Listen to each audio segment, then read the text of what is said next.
ఓం సదాశివసమారంభాం వ్యాసశంకరమధ్యమాం అస్మదాచార్యపర్యంతాం వందే గురుపరంపరాం.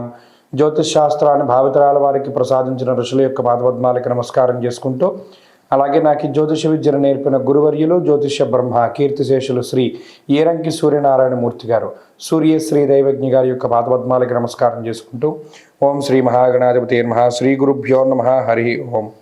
వీక్షకులందరికీ నమస్కారం. వృషభ రాశి వారికి ఈ వారం సాధారణమైనటువంటి గ్రహస్థితి గోచరిస్తూ ఉన్నది.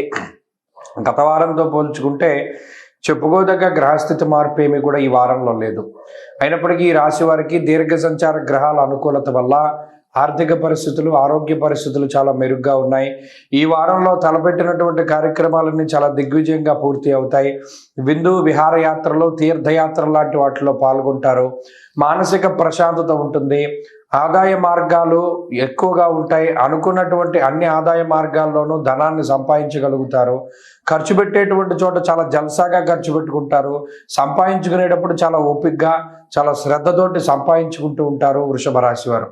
అలాగే ఈ వారంలో బుధవారం దగ్గర నుండి ఉండేటువంటి రోజులన్నీ కూడా చంద్రబలం అధికంగా ఉండడం, అలాగే చంద్రుని యొక్క అనుకూలత వల్ల, మిగతా గ్రహాల అనుకూలత వల్ల బుధ గురువారాల్లో ఏ కార్యక్రమాన్ని తలపెట్టినా కూడా అది చాలా దిగ్విజయంగా పూర్తి అవుతూ ఉంటుంది.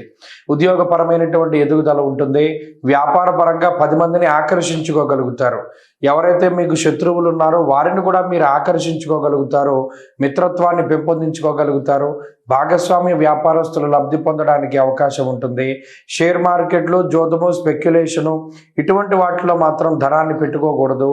ఎందుకంటే ఈ గ్రహస్థితి చాలా ఈజీగా డబ్బు సంపాదించాలి అనేటువంటి దాన్ని పెంపొందిస్తూ ఉంటుంది. అందువల్ల షేర్ మార్కెట్లో కానీ, బెట్టింగుల్లో కానీ ఇటువంటి వాటిలోకి దిగుతూ ఉండడాన్ని మనం గమనించవచ్చు. అయినప్పటికీ ఇక్కడ చతుర్థ స్థానమందు కేతువు కానీ, దశమంలో ఉండేటువంటి రాహువు కానీ ఇటువంటి వాటి ద్వారా కొంత మనల్ని ఇబ్బంది పెడతారు. కానీ ధనం ఆకస్మికంగా వచ్చేటువంటి పరిస్థితులు ఉండవు. కానీ లాంగ్ టర్మ్ ఇన్వెస్ట్మెంట్లు గతంలో చేసినటువంటి వాళ్ళకి సత్ఫలితం కనబడుతూ ఉన్నది. శుభ కార్యక్రమాలు జరగడానికి అవకాశం ఉంటుంది. అలాగే పుణ్యనది స్నానాలు చేయడానికి అవకాశం ఉంటుంది. కుటుంబ సభ్యులతోటి సమయాన్ని గడుపుతారు. ఆనందదాయకమైనటువంటి వాతావరణమే ఈ రాశి వారిలో ఉంటుంది. ఈ వారంలో ఈ రాశి వారు మరింత అనుకూలమైనటువంటి ఫలితాలను సాధించడానికై ఎక్కువగా ఈ రాశివారు విష్ణుమూర్తికి సంబంధించినటువంటి నారాయణ హృదయం కానీ, లేదా విష్ణు సహస్రనామ స్తోత్ర పారాయణ కానీ చేస్తూ ఉండడం చెప్పదగినటువంటి సూచన. ఈ వారంలో కలిసి వచ్చేటువంటి రోజు సోమవారంగా చెప్పవచ్చును. అదృష్ట సంఖ్య 2, అదృష్ట వర్ణము తెలుపు. తదుపరి మిథున రాశి.